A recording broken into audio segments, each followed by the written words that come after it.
নমস্কাৰ মই জিজ্যোতি লস্কৰ স্বাগতম আপোনালোকক কাজিৰঙা নিউজলৈ এই মুহূৰ্তৰ এটা বিগ ব্ৰেকিং নিউজ পুনৰ 3জন কোভিড পজিটিভ অসমত ধৰা পৰিছে অসমত পুনৰ 3জন কোভিড পজিটিভ হিমন্ত বিশ্ব শৰ্মা ডাঙৰীয়াই টুইটাৰ যোগে জনাইছে 3 new COVID positive cases detected from Sarusajai quarantine center now the total patient count goes to 157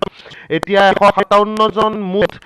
অসমত কোভিড পজিটিভ কেস পোৱা গৈছে এতিয়ালৈকে 157টা আৰু তাৰে ভিতৰত 41টা ডিসচাৰ্জ দিয়া হৈছে আৰু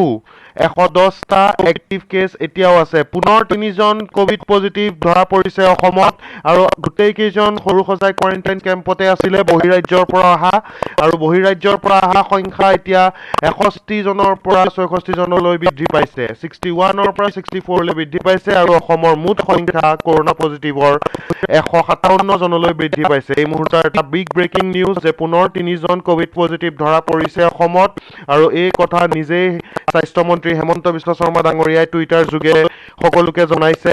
যে 3জন পুনৰ কোভিড পজিটিভ ধৰা পৰিছে আৰু 3জনেই বহিৰাজ্যৰ পৰা অহা আছিল আৰু তেওঁলোক সৰুসজাই কোৱাৰেণ্টাইন চেণ্টাৰতে আছিল আৰু ইয়াকে লৈ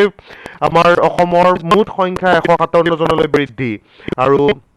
ডিসচাৰ্জ হৈছে তাৰে ভিতৰত 41 জন আৰু 110টা কেস এতিয়াও পজিটিভ হৈ আছে বা এক্টিভ হৈ আছে যোনসকল এতিয়াও হস্পিটেলত ভৰ্তি হৈ আছে তেওঁলোকৰ ট্ৰিটমেন্ট চলি আছে তেওঁলোকৰ সকলো ধৰণৰ সাহায্য